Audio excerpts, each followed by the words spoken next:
Facultad de Letras de la Universidad del País Vasco, en donde desde el presente curso académico se está impartiendo el máster en Planificación y Arquitectura del Paisaje, ofertado por el Departamento de Geografía, Prehistoria y Arqueología de esta universidad, en colaboración con el Departamento de Medio Ambiente, Planificación Territorial, Agricultura y Ganadería de Gobierno Vasco.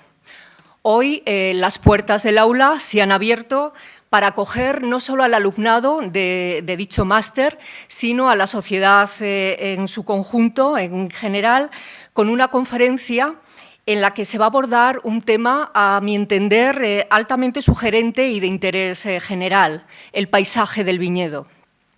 Un interés por el paisaje que se ha visto renovado en los últimos años, tanto desde el punto de vista científico y académico como político, tal y como, por ejemplo, lo atestigua la firma del Convenio Europeo del Paisaje en el año 2000. Un convenio que, como es sabido, incide en la importancia de definir el carácter de los paisajes propios y de evaluar sus transformaciones, pero a su vez en la necesidad de hacer extensiva dicha finalidad no solo a los paisajes naturales y urbanos son más sobresalientes y excepcionales, sino también a los paisajes rurales comunes. Entendidos como paisajes culturales, los paisajes rurales testimonian los caracteres del medio natural, los rasgos de las sociedades y de las prácticas y sistemas agrarios que han practicado y de las coyunturas y políticas, políticas y económicas que los han enmarcado. De los muchos tipos de paisajes rurales existentes, probablemente uno de los que, digamos, más traducen, ¿no?, la estrecha imbricación que se establece entre naturaleza y cultura sea el paisaje del viñedo. Paisaje productivo, cultural, patrimonial, paisaje turístico. Sin duda se trata de la plasmación visible de un espacio complejo, dinámico y multifacético, de un espacio productivo, pero también de un espacio heredado, en muchos casos de alto valor patrimonial, revalorizado cada vez más como recurso turístico, de un espacio objetivo y subjetivo, percibido y representado de formas variadas a lo largo del tiempo, pero a su vez de un espacio diverso, que esconde realidades territoriales francamente heterogéneas. Este último rasgo se hace patente en el título de la conferencia de hoy: El paisaje del viñedo en Asturias y La Rioja, una comparación posible. Por otra parte, del amplio abanico o espectro de ópticas con las que se puede afrontar el análisis, la interpretación, la planificación y la gestión de los paisajes, esta charla va a exponer las claves de la mirada antropológica, una mirada enfocada a ámbitos geográficos diversos a través de la cual se van a buscar elementos comunes, reales y simbólicos que facultarán el establecimiento de tipologías. Una mirada que entronca con la complementariedad de visiones imprescindible para alcanzar una mejor planificación de nuestros paisajes y que, asimismo, ha constituido uno de los principales objetivos de este máster. Para ello, contamos con la presencia de un gran experto, el doctor Luis Vicente Elías. Licenciado en Filosofía por la Universidad de Navarra, doctor en Antropología por la Universidad de Barcelona y máster en Etnología por la Universidad de Bordeos, ha colaborado como profesor en numerosos cursos de posgrado, entre ellos el máster en Protección, Gestión y Ordenación del Paisaje, organizado por la Universidad de Sevilla y la Universidad Internacional de Andalucía. El máster interuniversitario de Planificación y Gestión de Turismo Enológico de la Universidad de La Rioja, o el máster en Cooperación al Desarrollo, ofertado por la Universidad Complutense de Madrid.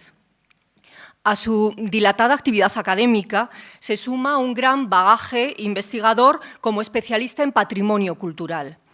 Una de sus principales líneas de trabajo en los últimos años se ha centrado en el estudio del cultivo tradicional del viñedo y sus valores culturales y paisajísticos. A este respecto, ha sido director del estudio Metodología del Atlas del Cultivo Tradicional del Viñedo y sus Paisajes Culturales, realizado para el Instituto de Patrimonio Cultural de España del Ministerio de Cultura. Ha publicado numerosos libros y artículos de investigación y divulgación, entre los que destaca El paisaje del viñedo, una mirada desde la antropología, publicado recientemente en el año 2011 por Eumedia, La arquitectura del vino, libro editado por la Comunidad Autónoma de La Rioja en el año 2001, o, por ejemplo, El paisaje del viñedo, patrimonio y recurso, artículo publicado en la revista Pasos, revista de Turismo y Patrimonio Cultural, en el año 2008. Desde el año 2005 es responsable del Departamento de Documentación y Patrimonio Cultural de las bodegas López de Heredia, en Haro, La Rioja, donde gestiona el programa cultural de la bodega a partir del estudio del archivo y la colección etnográfica que la empresa posee. Pero a todo ello se añade un amplio abanico de actividades, proyectos museísticos, exposiciones, conferencias, programas de televisión, etcétera, que reflejan la gran capacidad de trabajo, la curiosidad incansable y la pasión por el mundo del vino y por el valor cultural del paisaje construido en torno a él, de una persona que, en suma, cuenta con una gran trayectoria profesional y que ha llegado a ser un destacado experto internacional sobre estas cuestiones. Deseo, sinceramente, dar las gracias al ponente por haber aceptado sin titubeos la invitación de exponer en este foro universitario algunos de sus conocimientos y por su generosidad para hacernos partícipes de su experiencia profesional.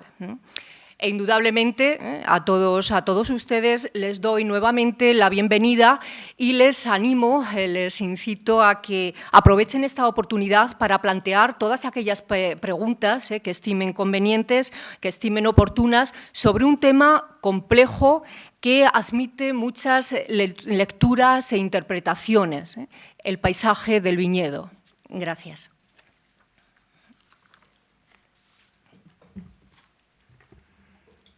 Buenas tardes y muchas gracias. Yo creo que hay que apagar ahí. Muchas gracias, Maricruz, y también a Adrián y a la organización y la Facultad de Letras por invitarme a exponer un tema en el cual pues, estoy trabajando desde hace algún tiempo y no sabía muy bien cómo entrar a la vez para hacer una charla divulgativa y, por otro lado, para hablar un poco de una metodología que yo estoy empleando en este momento y que el último producto es este estudio que se está publicando en este momento sobre el paisaje del viñedo en Asturias. El hecho de elegir Asturias tiene sus razones. Asturias, ahora lo vais a ver, es una pequeña superficie de viñas, pero con unos valores tradicionales muy importantes. La razón, entonces, de la elección, que dudé entre Canarias, que es donde estoy trabajando en este momento, o Asturias, pues fue por el tamaño, es decir, lo pequeño es bello, lo pequeño nos remite a valores tradicionales en cuestiones de paisaje y sobre todo la zona donde estudiamos, que además tiene unos elementos que la han hecho para la comunidad europea y para el propio Principado como un espacio de parque natural. Este viñedo está dentro de un espacio muy protegido y por esa razón me parecía interesante compararlo con el de La Rioja. Empezamos con una cita de Barrón, porque mi trabajo es un resultado de un estudio diacrónico del paisaje. Y Barrón, leyéndolo, me dio una pauta de que lo bello, además, tiene que ser rentable. Entonces es interesante cómo el paisaje ya en aquella época se consideraba como un elemento de valor y cómo en el siglo XX de nuevo consideramos el paisaje como un elemento también positivo y valioso, y prueba de ello es que hay expertos que quieren estudiarlo como ustedes, ¿no?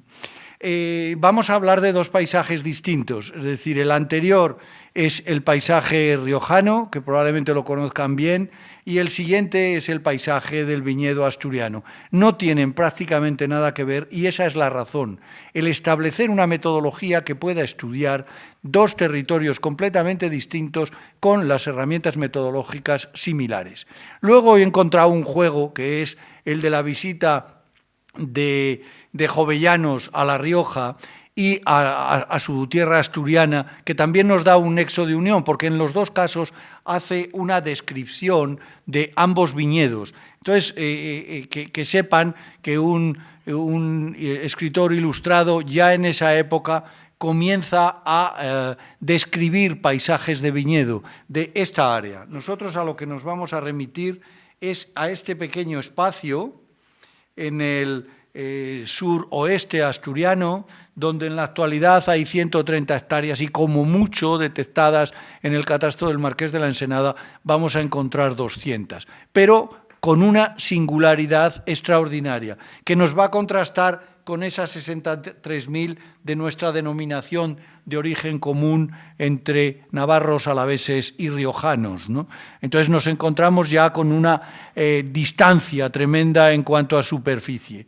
Lo mismo nos va a pasar con lo que respecta a edades. Los viñedos riojanos son en este momento más jóvenes que los viñedos asturianos. Por eso el elemento regresivo en el paisaje del viñedo asturiano nos va a llevar a formulaciones que casi nos enlazan con el momento de la filoxera. La filoxera llega en 1889 a Cangas del Narcea, a La Rioja llega en 1899, pero nosotros, como denominación de origen más activa, más ágil, hemos reconstituido el viñedo mucho más que ellos.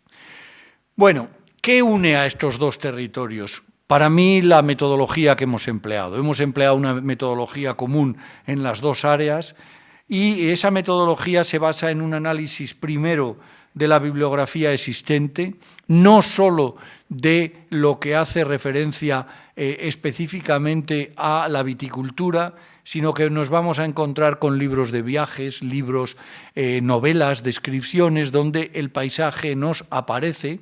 Nos vamos a encontrar con catálogos de maquinaria que luego veremos que tienen mucho que ver con el paisaje del viñedo.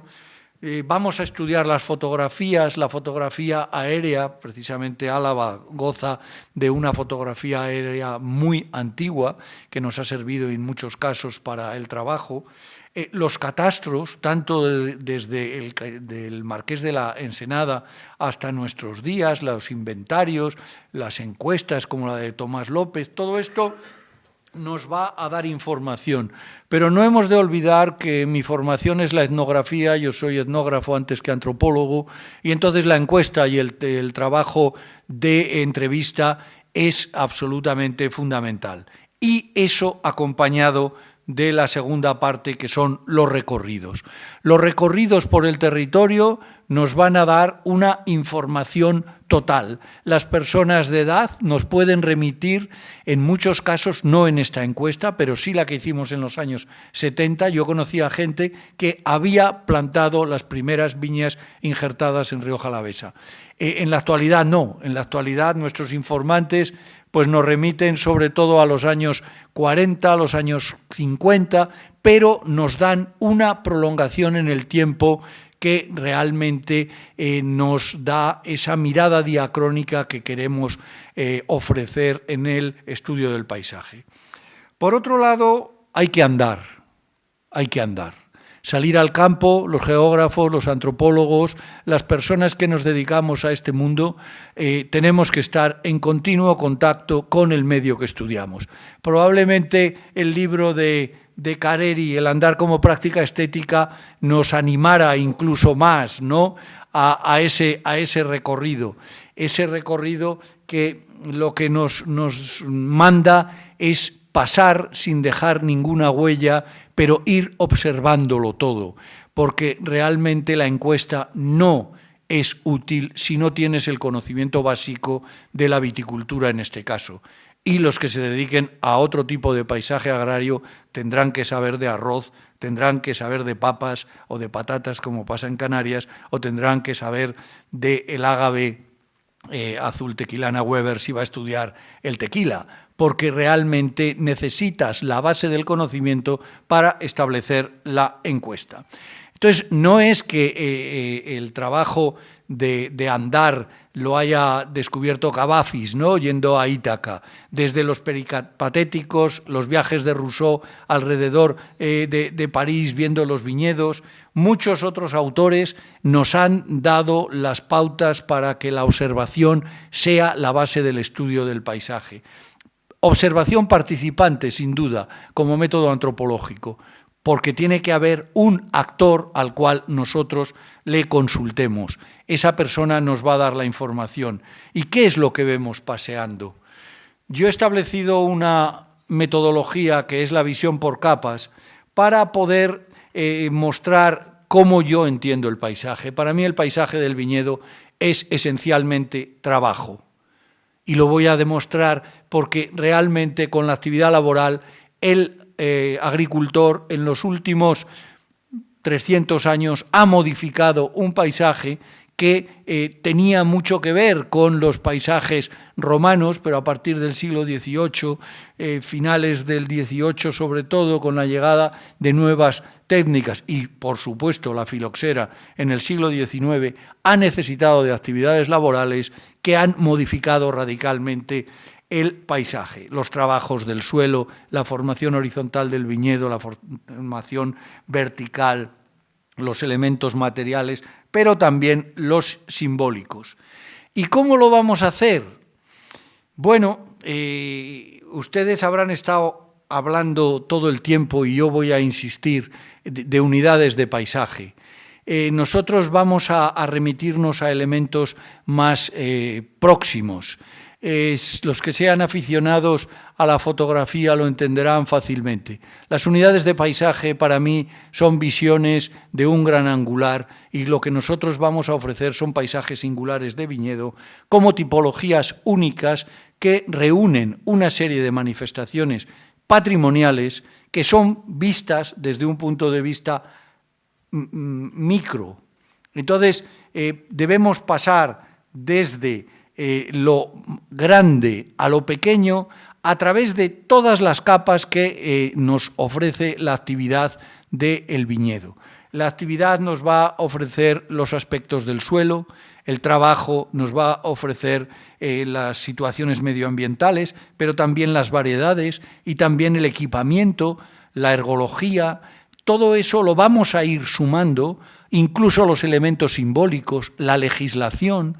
Vamos a ver cómo influye la legislación, la normativa del 18 de finales, en la aparición de viñedos murados o cercados, la desaparición de esos cercados en el 19. Entonces, toda esa suma de capas, unido a las manifestaciones culturales, son para mí el paisaje. Esta suma estaría desde el elemento más básico, que serían los nombres de la tierra, pero también los repartos de la propiedad, y eso nos enlaza con el matrimonio.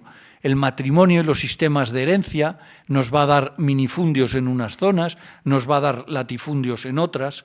La herencia, por lo tanto, nos va a condicionar un tipo de paisaje, pero también las técnicas de cultivo. Los aperos vamos a ir viendo cómo van cambiando. No es lo mismo una azada manual de 4 kilos de peso que un Kerpi, que es un arao que llega a finales del 19, que un cultivador que en la actualidad se están empleando. Pero además está todo el mundo simbólico que aparece en el paisaje del viñedo.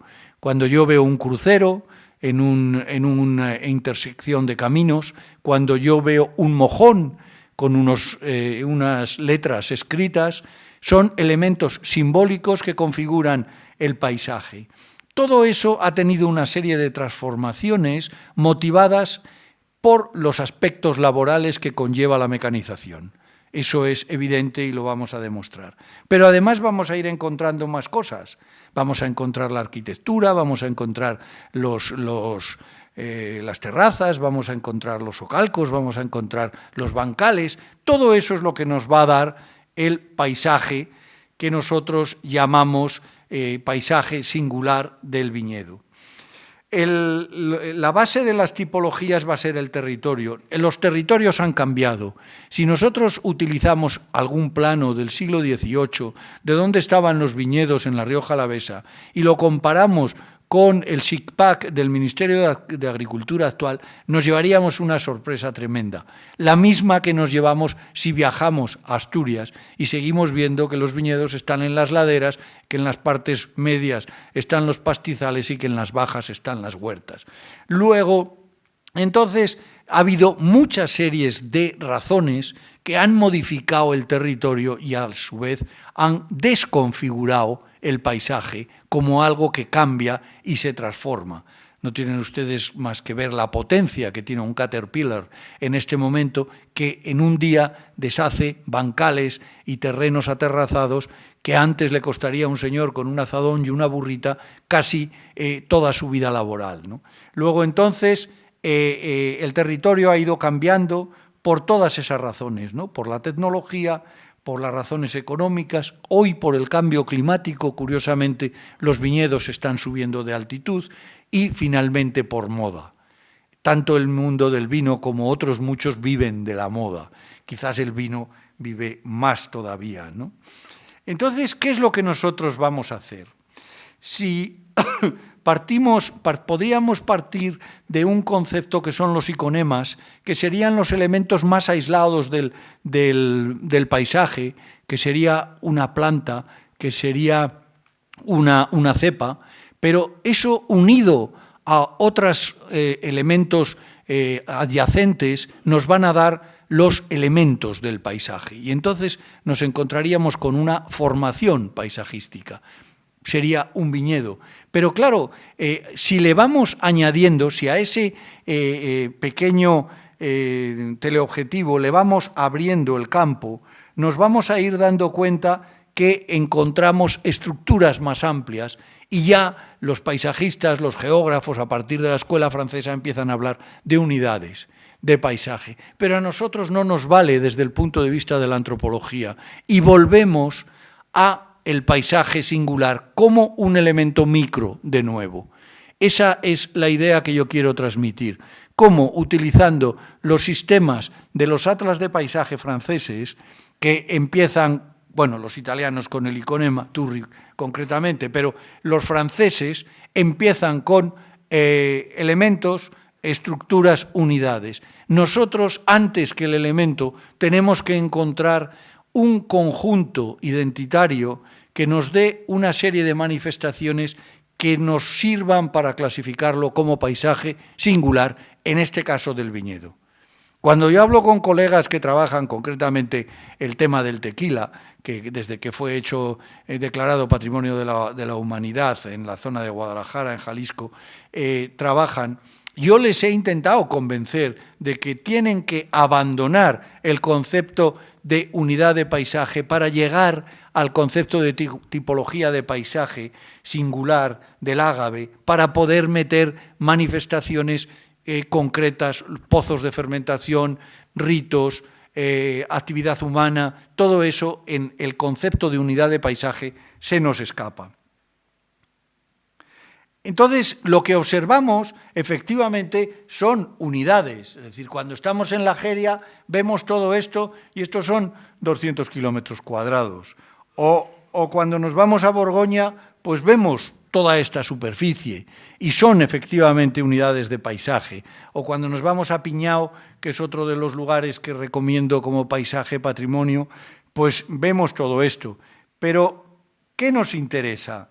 Esta es la unidad de paisaje, esa es la muralla que nos separa de su frío vitoriano a los que vivimos en los bordes del Ebro riojano, ¿no?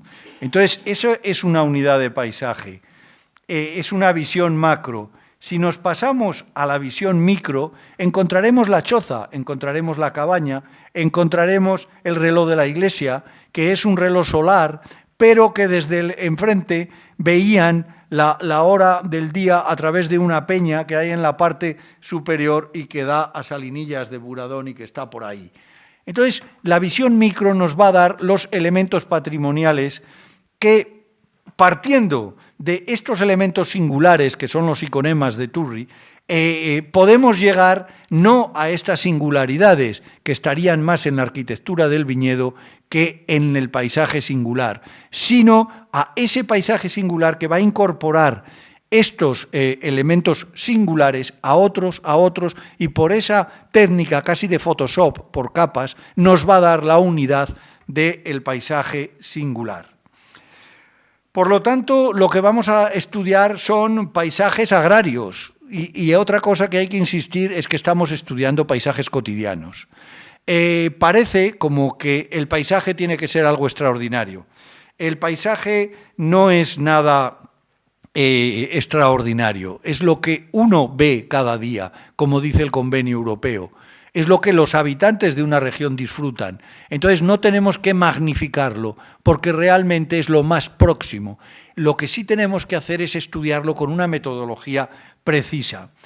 ¿Cómo empezamos? Bueno, pues empezamos por los elementos más simples, los pequeños iconos, los iconemas, la formación de la cepa.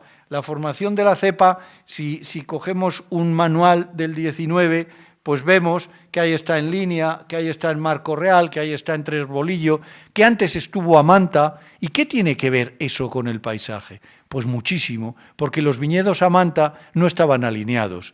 Ustedes se imaginan todas las viñas de la Rioja Alavesa sin líneas. Pues todo eso es un invento desde 1900 para aquí. Luego el paisaje nos está cambiando. ¿Por qué? Pues porque había que meter. Este señor podía hacer su labor a mano y sus viñas, esta está ya a marco real, sus viñas estaban a manta y podía pasearse por un bosque de viñas. Claro, cuando llega este instrumento, que es el forcate, que viene de Francia, concretamente del este francés, que los primeros que llegan son al ciego y que tenemos los catálogos en el inventario de nuestra bodega López de Heredia, las cepas hay que ponerlas en línea. Entonces, bueno, sí que Columela habla de las y Virgilio habla de las viñas en línea, pero dice que lo más habitual y corriente son las viñas a manta, las viñas como los árboles del campo. Luego, entonces, el paisaje ya no va a ser el mismo. ¿Quién condiciona el paisaje? La herramienta. Es evidente.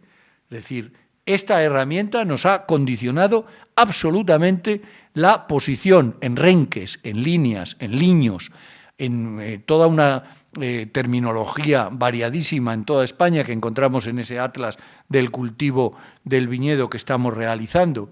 Pero claro, después hay que meter este aparato y hay que subir la cepa unos metros. Y luego veremos que eso estaba prohibido, luego hay una ley. Luego el paisaje es algo muy complejo y solo estamos hablando del paisaje del viñedo. Cuando todo eso lo ampliemos, pues será su máster. Pero esto es el paisaje singular. Son 3 periodos, sin duda. La cava manual configura un paisaje, el trabajo con caballerías configura otro y el trabajo con tractor configura el actual.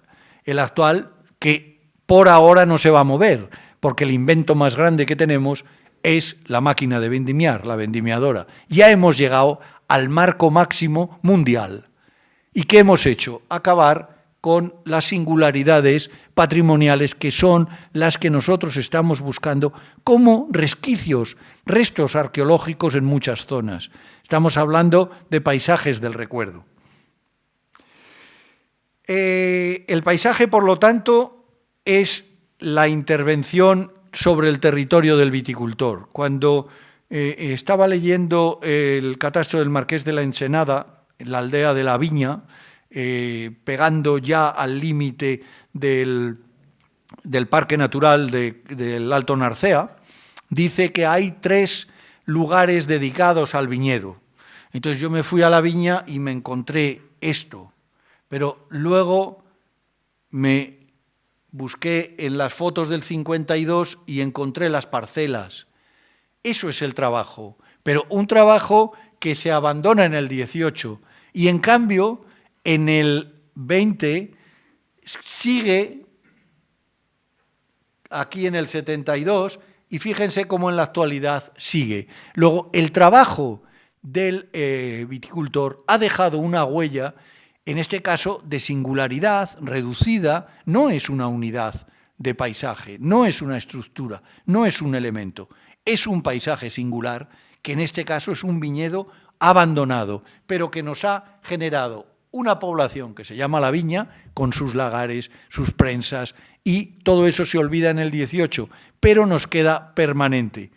Ahí ven estos terrenos orientados a mediodía, donde se plantaron las viñas que describe el marqués.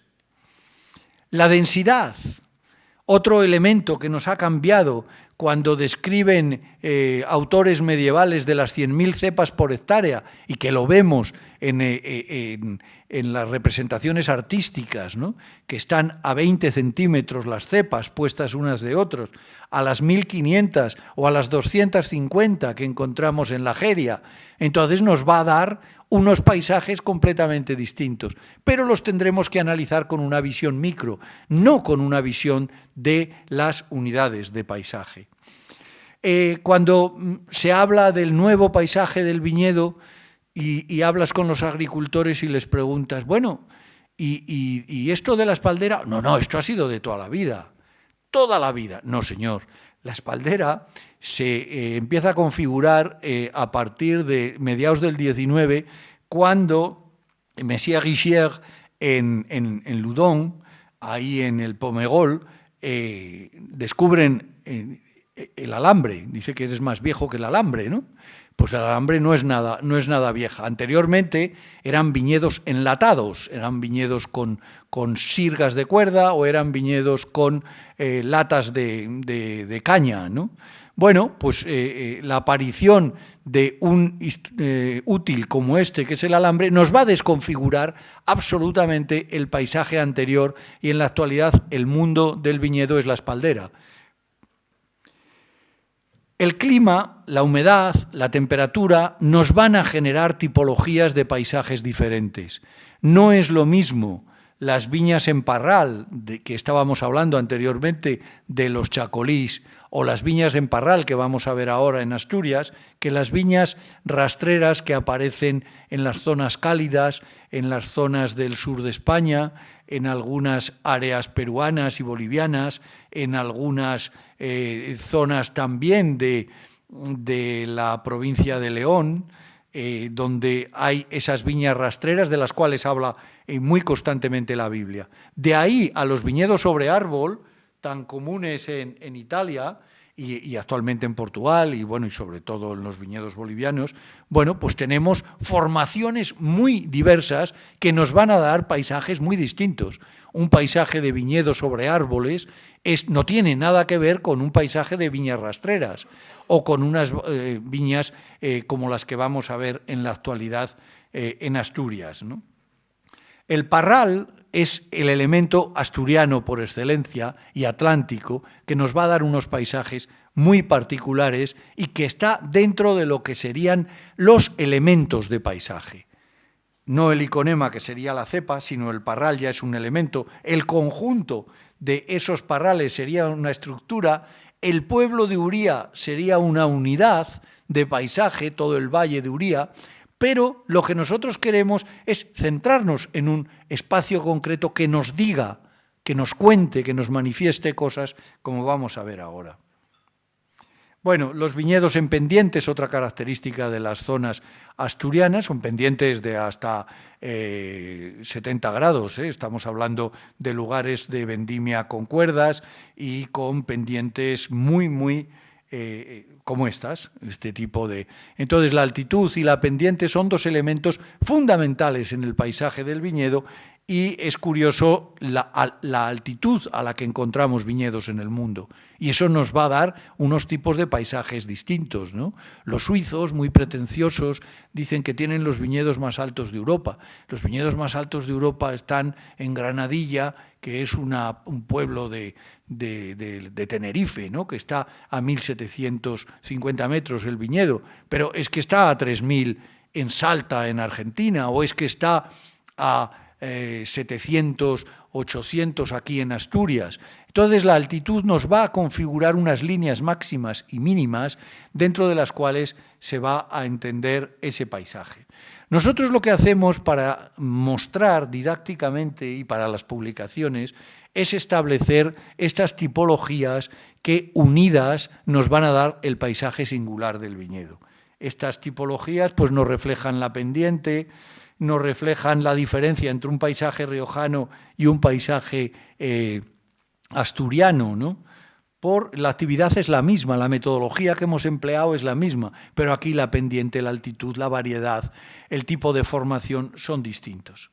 Bueno, esta es la definición de paisaje riojano de un libro de paisajes de España, ¿no? La verdad es que se hace muy poca incidencia en el viñedo, cuando es uno de los paisajes que resaltan más en este territorio del Valle del Ebro. Pero bueno, es una definición que nos puede servir para luego comparar con cómo es nuestra tipología de paisaje. Estos son los sistemas de clasificación que se están dando en paisajes. En la actualidad, con su nueva ley de paisaje del País Vasco y la encuesta que se está haciendo en toda la Rioja Alavesa, pues vamos a encontrar sorpresas, ¿no? Porque por primera vez se le ha preguntado a la población qué piensa de su paisaje. Es una encuesta muy curiosa, no tiene mucha participación por ahora, pero es muy interesante. Entonces, las singularidades del paisaje del viñedo las vamos a ir encontrando y lógicamente la Administración está tomando buena nota en algunos casos, pero todavía en España no hemos encontrado ninguna herramienta de protección de paisajes singulares de viñedo, más allá de lo que están haciendo los catalanes. Bueno, nosotros, ¿por qué creemos que debemos estudiar los paisajes singulares? Pues por estas razones que además yo las he sacado de la Ley del Paisaje del País Vasco. Las áreas de interés paisajístico de su ley coinciden con lo que yo llamo paisajes singulares. Y es curioso, porque esta ley acaba de aparecer y nuestra definición de paisajes singulares de viñedo tiene más de 10 años en este momento, ¿no? Entonces coincidimos en muchas cosas con la normativa, pero nosotros nos reducimos a espacios mucho más concretos. Con respecto al peso de la ley, y para los que son aficionados a la cultura del viñedo, les tengo que contar que hasta el año 87 la espaldera estaba prohibida en La Rioja. ¿Se imaginan, no? El año 87 las viñas en Rioja todas eran en vaso. Hoy no llega al 18% de la superficie de Rioja, denominación de origen, no solo Rioja Alavesa, las 63.000 hectáreas, no llega al 20% de viñedos en vaso. Es decir, que en este tiempo hemos transformado radicalmente un paisaje. Y bueno, pues seguimos transformándolo porque los apoyos de la Comisión Europea, las ayudas que se están dando son para viñedos en espaldera, para viñedos en regadío y para espacios de más de 1 hectárea. Con lo cual nos estamos cargando el paisaje tradicional del viñedo y esa es una de las razones por las que creo que se debe estudiar. ¿Qué herramienta, aparte de lo que he ido hablando, hemos diseñado? La arqueología sincrónica. Nos hemos dado cuenta que viajando en el espacio, viajamos en el tiempo. El encuentro de este viñedo abandonado, citado en el siglo XVII y en el siglo XVIII, con una rampa de descarga, con una cabaña, con las terrazas laterales, todos estos elementos nos han explicado cómo eran los viñedos en el siglo XIX y en el siglo XVIII. Entonces, la arqueología sincrónica es moverte en el espacio, ir haciendo gráficos y te mueves en el tiempo. Al final, la representación es esta: una rampa de descarga, un lugar a donde se puede acceder con carreta las terrazas a estas alturas superiores a los 2 metros, y este es un paisaje que era común en toda la zona de Uría y que sus habitantes lo recuerdan y nos lo narran. Otra muestra, esta encontrada hace muy poco tiempo. Hemos encontrado paredones de protección para los viñedos en toda una ladera de montaña. Estamos hablando de superficies de 150, 200 hectáreas de antiguos cultivos. Bueno, son singularidades y efectivamente son únicas, pero tenemos que estudiarlas porque las hemos encontrado en otras partes. Las hemos encontrado en zonas desérticas para proteger de vientos con este sistema de bancales. Los ven aquí. Aquí estaban plantadas las cepas. Esto es un trabajo de mineros vascos en Asturias, mineros que van de la zona de Vizcaya a trabajar a unas minas y a molturar mineral en ciertas épocas del año, y en el siglo XVIII hay una sequía, con lo cual no pueden trabajar, y se dedican a hacer todo este tipo de bancales que se llaman balones o ballois, y que, bueno, dan nombre a una viña que en el año 1923 se presenta un concurso como Viña Ballois.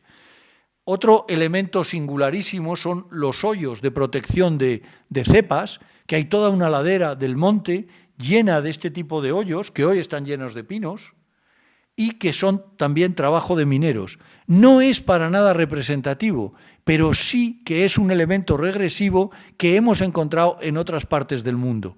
Entonces, esto es lo que nosotros llamamos paisajes singulares, y es lo que creemos que necesitan de una protección especial, porque es algo único.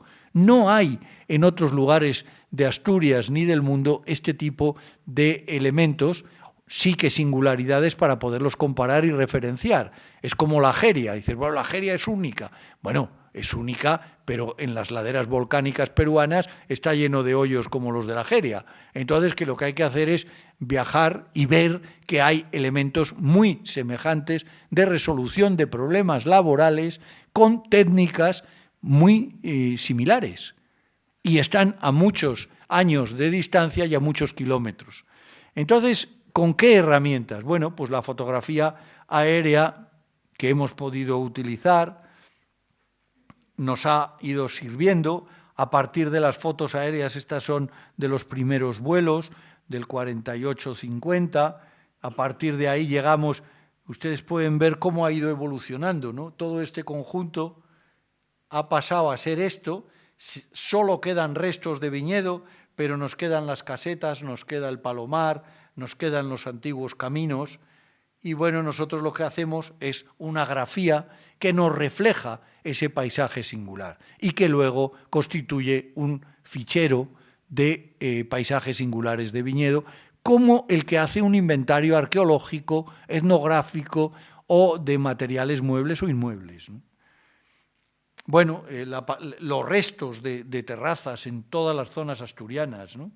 Los caminos en zigzag para poder bajar las pendientes tan extraordinarias que luego reflejamos en las grafías, el tema de los catastros, cómo se utilizan, o bueno, el empleo de la documentación, como aquí el catastro del Marqués, donde nos está describiendo cómo las parras están pegadas a las casas y son distintas que las viñas, y distingue entre parras y distingue entre sistemas de parrales de campo, parrales de camino, parrales de aldea.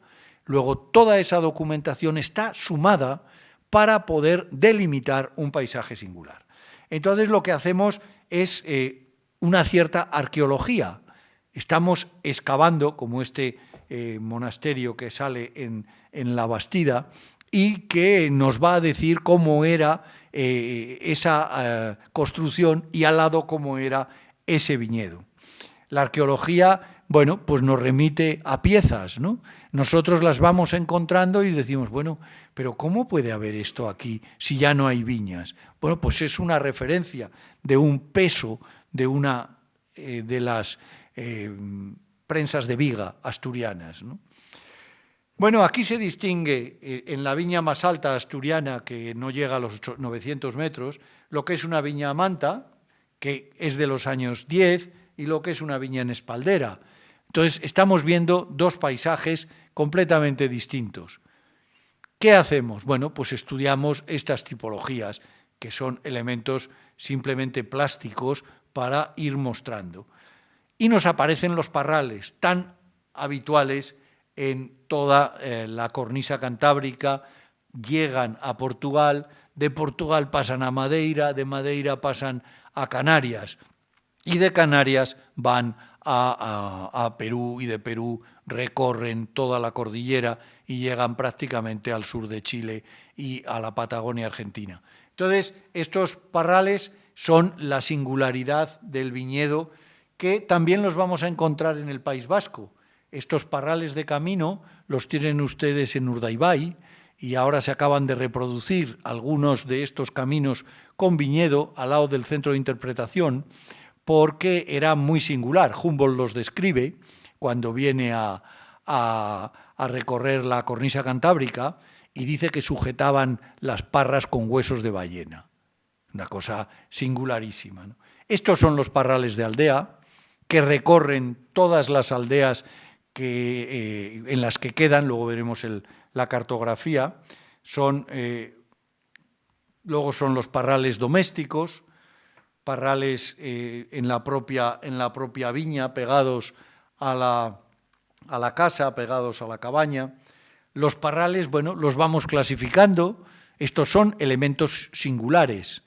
Es decir, no nos interesa la formación de la arquitectura del viñedo, nos interesa el conjunto. En este caso es el pueblo más las formaciones de los parrales, que pueden ser longitudinales, que pueden ser longitudinales bajos porque se apoyan en la parte inferior, pero también longitudinales altos.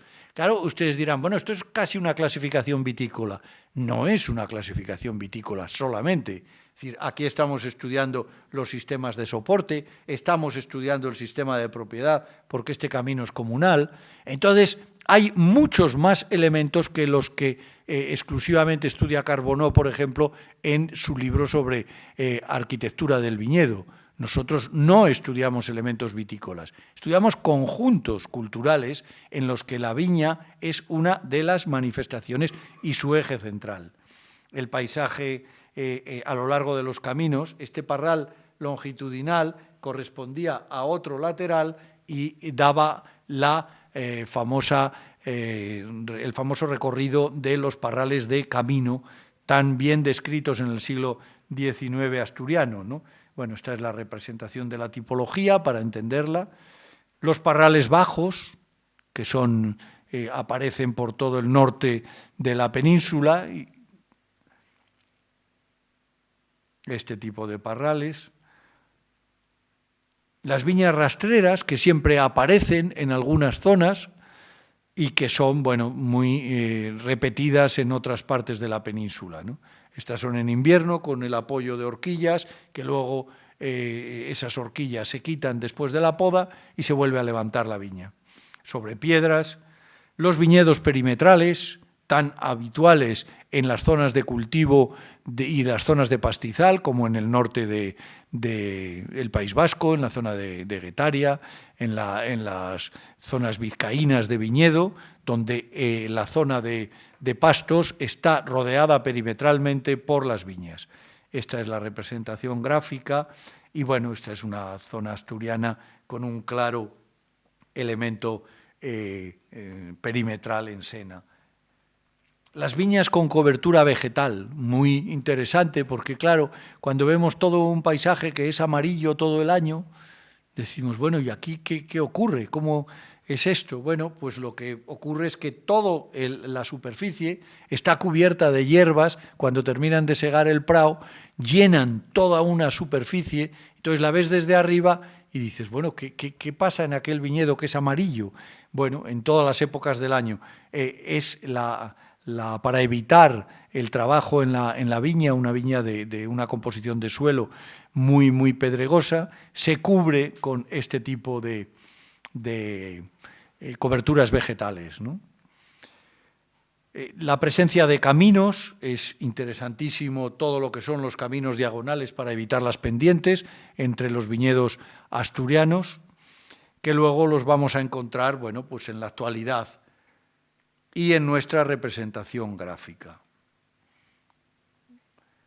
Las representaciones, en definitiva, tienen una función didáctica a la hora de representar los paisajes singulares en las fichas que luego les mostraré. Bueno, en la actualidad, algunos de estos cultivos se están recuperando, tanto en Asturias como en Priorato se están haciendo de nuevo terrazas. Se ha visto la importancia del cultivo en terrazas, la insolación, la permanencia de la humedad, una serie de valores, y se están recuperando los cultivos en terraza. Pero dense cuenta las pendientes, que luego las vamos a comparar con las pendientes riojanas, y cómo la plantación tradicional es la de pendiente y la plantación actual es paralela a las líneas a las curvas de nivel, ¿no? Entonces, cómo ha ido cambiando el paisaje desde la pequeña recuperación que el paisaje asturiano está teniendo en este momento desde que se ha declarado denominación de origen. Bueno, los parrales de aldea, que es una de las características de mayor singularidad en el viñedo asturiano, quedan solamente en estos pequeños enclaves, ¿no? Sobre todo en la zona de Ibias, San Antolín, pegando ya al río Navia y a la provincia de Lugo.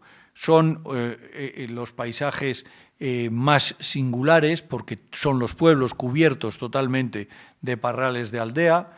Los parrales de camino son los parrales que van uniendo un pueblo con otro a lo largo de esta continuidad del camino vecinal y que tenían un sistema muy curioso de propiedad, porque claro, los propietarios son de ambas márgenes, ¿no? Los de aquí y los del otro lado, cómo repartían la uva, cómo hacían el vino en común. Es decir, este paisaje daba pie y generaba unas manifestaciones sociales muy interesantes que, por una cosa muy curiosa, la entrada de los pequeños tractores de transporte de hierba, se están destruyendo los parrales de camino en Asturias, porque a la altura que están los tractores que llevan actualmente la hierba, que es la ganadería, el elemento económico más importante en toda esta zona, pues pega con la parte de la pérgola superior del parral, ¿no? Y eso ha traído consigo el que vayan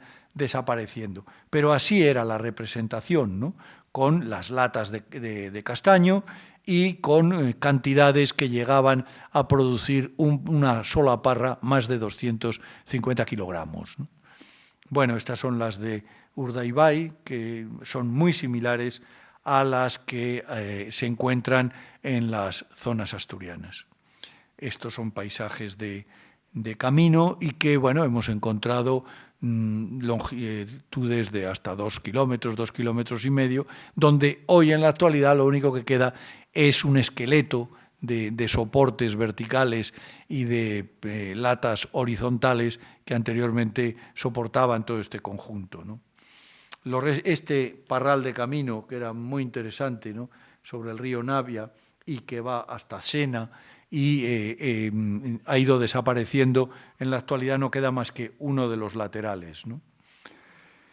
Los viñedos residuales dentro del bosque, estas son unas viñas plantadas en 1904, están a manta, pueden darse cuenta de cómo era una plantación a manta, porque se hace todavía sin la necesidad del empleo de las caballerías. De hecho, en Asturias nunca se ha empleado la caballería en los viñedos, con lo cual las plantaciones a manta llegan hasta los años 50 y el resto pues se hacen lineales para poder emplear alambres o sistemas enlatados para la conducción.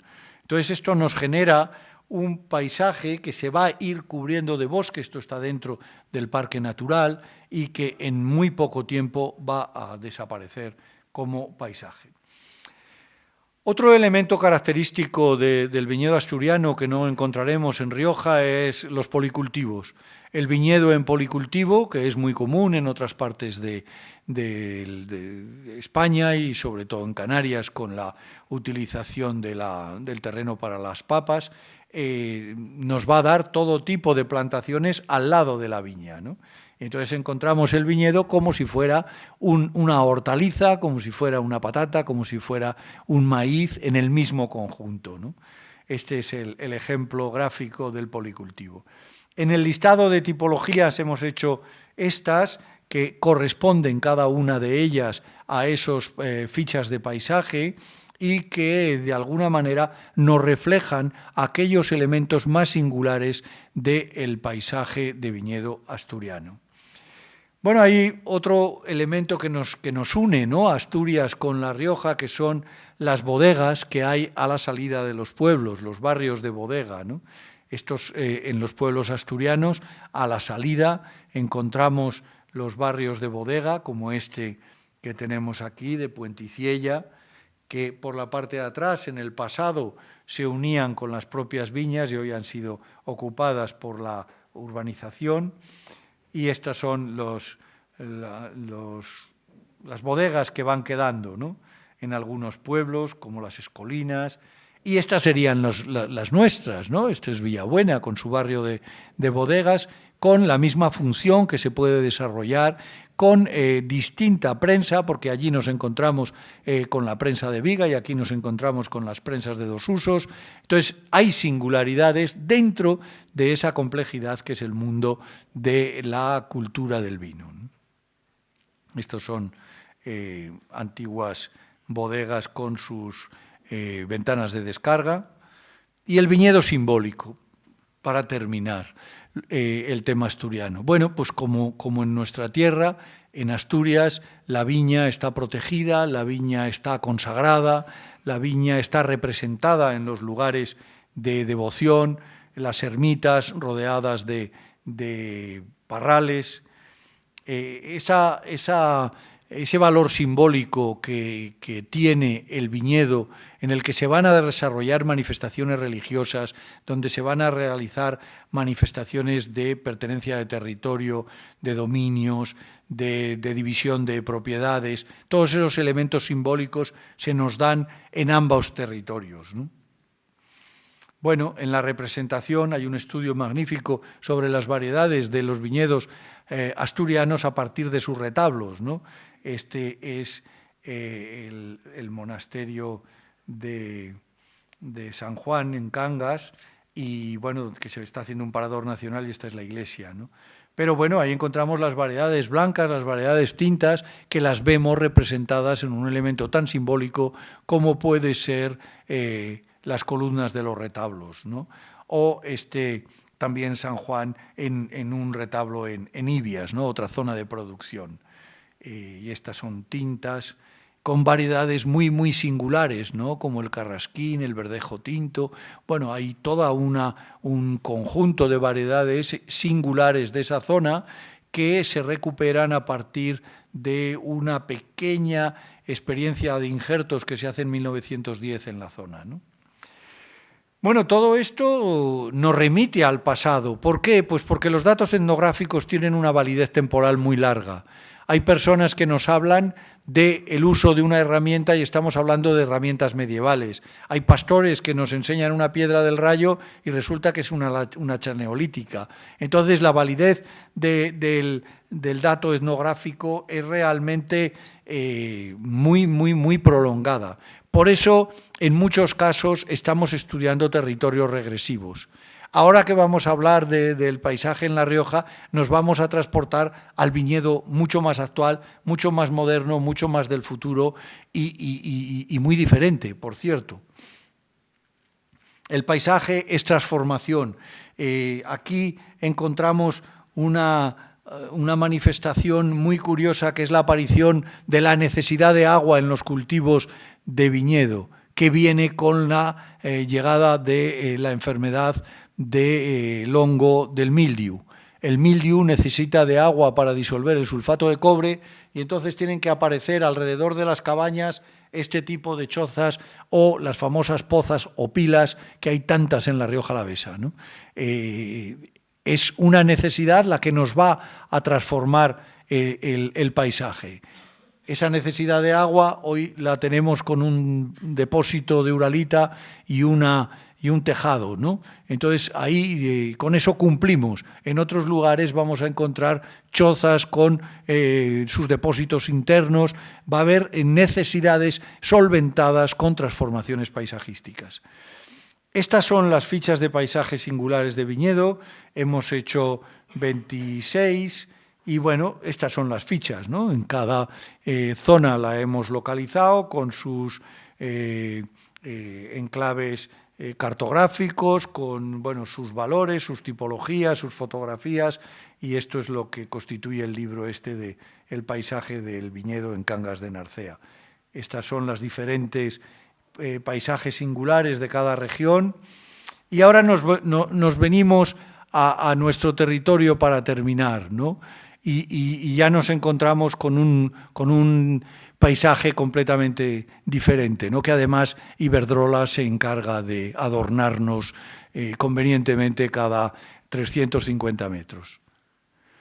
Bueno, en Rioja hemos hecho lo mismo, hemos buscado las tipologías que se repiten, viñedos en ribera, viñedos en barranco, llanuras de viñedo. Bueno, hemos ido haciendo las tipologías dentro de lo que se considera la unidad paisajística de Rioja Alavesa, que en muchos de los trabajos de paisaje se habla como una unidad. Nosotros lo que estamos haciendo es fragmentando esos elementos de la unidad en paisajes que nos parece que se repiten y que son característicos. El viñedo en polígonos industriales, tienen unos magníficos ejemplos en toda la zona de La Guardia. Los viñedos en los perímetros de pueblo. Entonces, lo que hemos ido es clasificando los viñedos más representativos, más característicos, viñedos en policultivo, normalmente con olivo, normalmente con almendro, con algún tipo de frutales, melocotón, algunas veces olivos, melocotones e higueras. La concentración parcelaria, es muy curioso el ejemplo de Samaniego, que tiene concentración parcelaria solo en la parte superior y en la parte inferior sigue habiendo minifundio. Entonces, eso configura un paisaje singular completamente diferente. Los restos boscosos de las antiguas ocupaciones que prácticamente hasta los años 60 llegaban a la carretera que hoy une La Guardia con Samaniego y posteriormente con Briñas. Toda esa zona en las fotos aéreas están cubiertas de bosques, de encinares, de carrascales. Bueno, pues todavía quedan manchas boscosas después de haber plantado ese tipo de viñedos. Los viñedos cercados, ¿no? Que con toda una polémica tremenda de la Real Sociedad de Amigos del País, de si tienen que estar cercados, si no tienen que estar, y que se repiten por muchas zonas, ¿no? Por la zona del Villar, por la zona de La Guardia, también en San Vicente de la Sonsierra.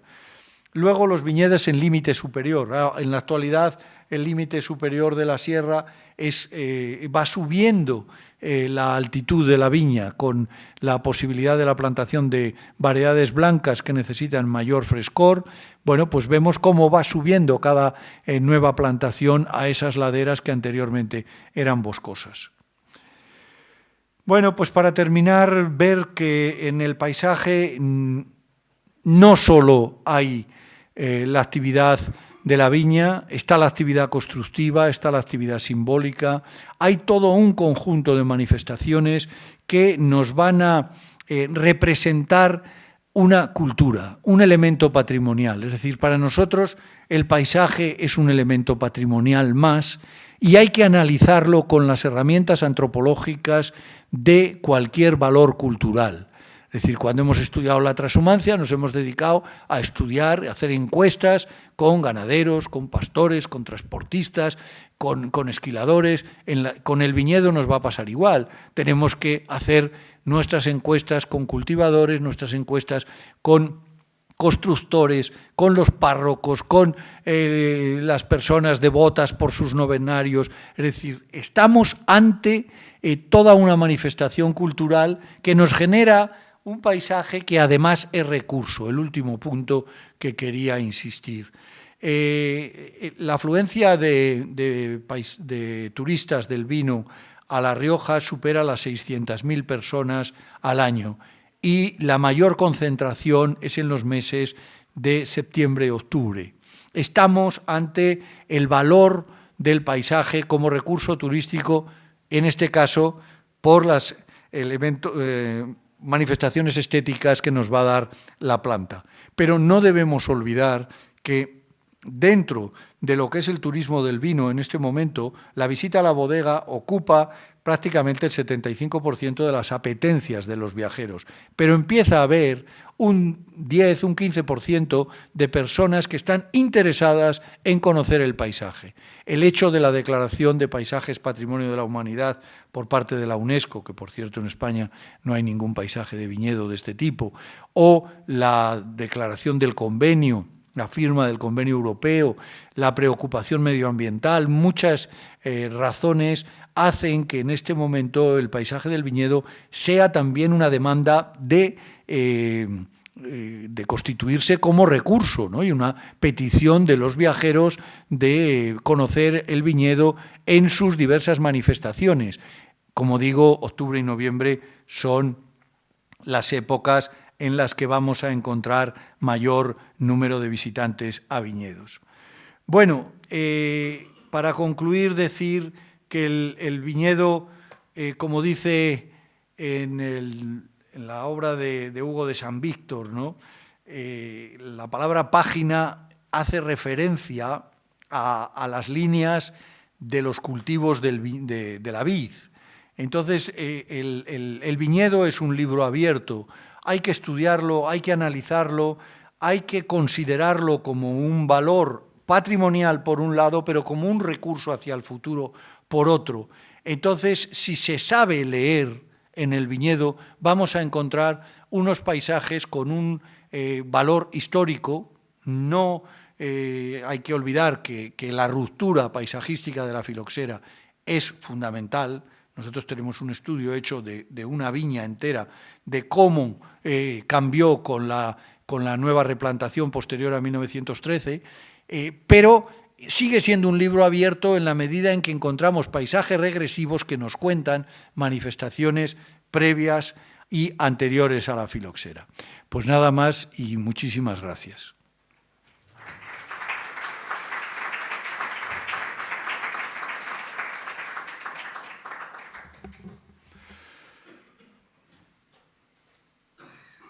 Bueno, si hay alguna pregunta, comentario o aclaración, pues estoy a su disposición.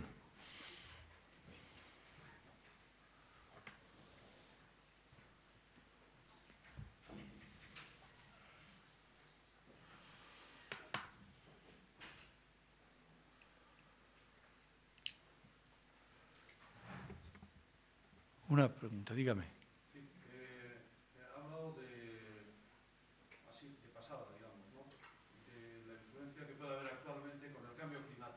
Que realmente esto se nota ya. Sí. ¿Qué se está notando? Sí. Hace 4 años nos encargó la bodega Vega Sicilia y la propia Junta de Castilla y León que hiciéramos un pequeño estudio del impacto de la autovía que iba a hacer en el Duero, la que va a unir Soria con Valladolid. Y entonces tuvimos ocasión de hacer un estudio, diríamos, diacrónico de las plantaciones, ¿no? Hemos ido viendo cómo la aparición del regadío del pantano de Riaza en 1942 hace que los viñedos que estaban en las laderas comiencen a bajar, porque se deja la parte de arriba abandonada, lo que es toda la parte del páramo, se abandona y se baja. La limítrofe con el Duero se planta de remolacha. Posteriormente la remolacha no es rentable, entonces los viñedos pasan al Duero. todas las riberas del Duero, desde Peñafiel hasta Tudela de Duero, están plantadas en regadío en ladera, y de repente, a partir del año 2005, empiezan los viticultores a darse cuenta de la necesidad de subir los viñedos en altura. Es un ejemplo el de Carraovejas, por ejemplo, un viñedo muy conocido, que está ahora deforestando la parte superior y subiendo los viñedos en altitud. Este es un ejemplo que se está dando en toda Ribera de Duero. Pero le voy a poner uno mucho más cercano, que es Bodega Remelluri. Bodega Remelluri, hace pocos días, con don Jaime Rodríguez de Salis, me enseñaba los viñedos altos que está plantando, pegando al Toloño, de blancos, de Viognier y de algunas variedades resistentes al frío, pegando, están los cascajares ahí, está la roca. Entonces es un momento en el cual la ascensión en altitud es una necesidad por parte de algunas variedades. Es decir, las blancas, sobre todo, están buscando terrenos mucho más frescos de los que se encuentra, por una razón, porque si no se va a tener que acudir a vendimias mucho más tempranas. Pues claro, este año, si recuerdan el verano que ha habido, nosotros hemos tenido viuras de 15 grados en Haro, cosa que no habíamos tenido en la vida. Tempranillos de 15,7. Entonces, ese tipo de graduaciones están haciendo revulsivos. Cariñena, ¿qué hace? Vendimiar un mes antes, porque no va a mover el viñedo a las laderas. Pero los sitios donde están pudiendo plantar en altitud para conseguir mayor acidez, lo están realizando. Otro ejemplo es Canarias. Canarias, los alisios están cambiando y están buscando en la actualidad los viñadores, están buscando mayores altitudes. Y luego hay una moda, también hay que decirlo, el viñedo más alto del mundo, el viñedo más septentrional del mundo, que ya está en el Boscón debajo de Río Negro, en Patagonia. Entonces también hay algo de viñedos altos en España, por el caso de Barranco Oscuro, por ejemplo, en Granada, en la Sierra de la Alpujarra, donde se están haciendo viñedos muy altos también. ¿Por qué? Pues porque están alcanzando calidades muy buenas. Hay un riesgo que son las heladas, y eso, pues se combate con los calentadores. Pero claro, ahora que ya no creemos en San Marcos, que era quien nos protegía de la helada el 25 de abril, lo que hacemos es poner calentadores. Es decir, ¿podemos subir? Sí, pero se hiela, pues calentadores. ¿Puede haber granizo? Pues mallas. Entonces, claro, el paisaje se va configurando porque tenemos muchos medios. Si fuéramos pobres, estaríamos donde estuvieron los viñedos en la época del catastro del Marqués y no nos hubiéramos movido. Pero es que hemos tenido muchos medios, muchas subvenciones, y el viñedo para arriba, para abajo, el regadío. En la actualidad, la demanda de frescor en blancos está haciendo subir los viñedos, eso es evidente. Y la demanda de acidez para poder compensar las maduraciones.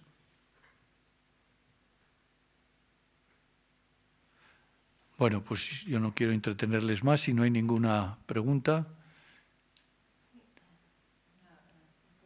Has comentado que en España no hay realmente ninguna herramienta de protección del paisaje del viñedo. No existe tampoco ningún paisaje de viñedo calificado, dentro calificado como protección de la humanidad, protegido de la humanidad. A partir de tu gran conocimiento sobre paisajes de viñedo en otros países, ¿cuál consideras que sería la herramienta de protección más adecuada? ¿No? A partir de tu conocimiento de lo que sucede en otras partes del mundo. Bueno, lo primero que tienen que hacer los gobiernos es no subvencionar la destrucción del viñedo tradicional. Pero claro, lo que no podemos hacer es que el gobierno de La Rioja esté, por un lado, diciendo que quiere que sea patrimonio de la humanidad, me refiero a La Rioja como comunidad autónoma, y por otro lado está subvencionando el arranque de viñedo, la destrucción de terrazas, porque hay que hacer superficies de más de 1 hectárea, y la implantación de regadío. Entonces, la contradicción interna de nuestras propias administraciones nos lleva a ese tipo de problemas. Ha habido intentos, es decir, el territorio de Calonge, al lado de Palamós, se declaró por parte de los propios payeses zona de interés etnográfico. La Generalitat reconoció ese espacio como zona de interés etnográfico de los valores culturales de las masías productoras de viñedo y de otros productos agrícolas. Se incoó el expediente en 1997, se lo han denegado en noviembre de este año. La Huerta de Valencia, en las normativas de paisaje, está protegida. Es la única espacio agrario español que tiene una protección a nivel de ley. Hay herramientas mínimas, pero lo que está claro es que ni Priorato ha conseguido la declaración de paisaje mediterráneo que quiere presentarse, la Generalitat no se lo admite, que es el primer paso para luego pasar a ICOMOS Madrid y luego ir a UNESCO. Entonces no tenemos herramientas en España de protección de paisajes agrarios, ya de viñedo. En la Ley de Patrimonio de La Rioja habla del paisaje del viñedo como bien de interés cultural, pero las veces que hemos intentado hacer algún espacio en este momento, y vuelvo a hablar de esta empresa tan querida que es Iberdrola, que nos está poniendo 5 líneas de alta tensión en el enclave de las Conchas de Haro, y nos hemos opuesto y hemos hecho recursos, hoy nos han denegado esta mañana el segundo. Es decir, no hay ningún tipo de herramienta que no sean la decisión municipal. O sea, el municipio puede detener este tipo de impactos que, bueno, han visto la foto de las Conchas de Haro. A mí me parece, bueno, eso empezamos los recursos y los hemos perdido todos. Entonces, no tenemos la herramienta porque no tenemos la delicadeza. Porque claro, cuando yo en otra etapa de mi vida que me dediqué a gestión, yo llevaba a los agricultores de La Rioja a Sant'Emilión. Y claro, en Sant'Emilión les decían, ¿ustedes qué quieren ser? ¿Agricultores o quieren vender el terreno para hacer chales? Eso se lo decían los... Y claro, los riojanos decían, hombre, es que si me lo pagan, efectivamente. En Sant'Emilión no hay suelo urbanizable. En Sant'Emilión tú dices, oiga, es que me quiero hacer una casa. Y dicen, no, esto aquí, viñedos. Entonces, la propia decisión municipal de que nos dediquemos a lo que tradicionalmente hemos estado haciendo es la única herramienta.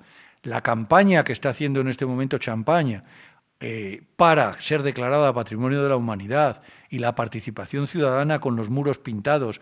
Han pintado los muros de todas las casas de Champaña con motivos. Bueno, todo el pueblo se ha puesto a favor de esa designación o de esa candidatura. Nosotros pues seguimos dando subvenciones al destrozo de terrazas, ¿no? Entonces no tenemos herramienta. Cataluña, y aquí van a venir personas, he visto, que han hecho esos estudios, tienen algún tipo de iniciativas, y han hecho los ficheros de la zona de Penedès, pero realmente no hay ninguna herramienta que te pueda preservar un paisaje agrícola en España de un impacto. De hecho, siendo reserva de la biosfera, siendo cepa, toda esa zona de los Obarenes y del Toloño, están pasando las líneas de alta tensión por ellas. O sea que encima tenemos protección, y cuando hay interés supramunicipal, ya saben ustedes que ciertas compañías pueden hacer ese tipo de impactos, como son las comunicaciones, gas y electricidad, con lo cual, pues yo lo que creo es que a nosotros no nos importa nada. Yo eso lo digo en mi tierra. A nosotros no nos importa el paisaje del viñedo, porque si a los agricultores les importara, pues no hubieran consentido lo que se está haciendo. En Haro se han arrancado 30 hectáreas de viñedo para hacer en el futuro un campo de golf que se llama Paisajes del Viñedo. sea, yo ya, es que te toman el pelo, ¿no? Entonces, no amamos nuestro territorio. Y como no lo amamos, pues así está. Vaya usted de viaje desde Briñas hasta La Guardia y verá las depuradoras que acabamos de hacer en superficie. Hay que bajar 3 metros de profundidad y se entierran. Ahí están todas, la de Ábalos, la de Briñas, las nuevas construcciones de bodegas a lo largo de la carretera y luego Patrimonio de la Humanidad. Pero oiga, claro, vienen los de la UNESCO y se les cae la cara de vergüenza, ¿no?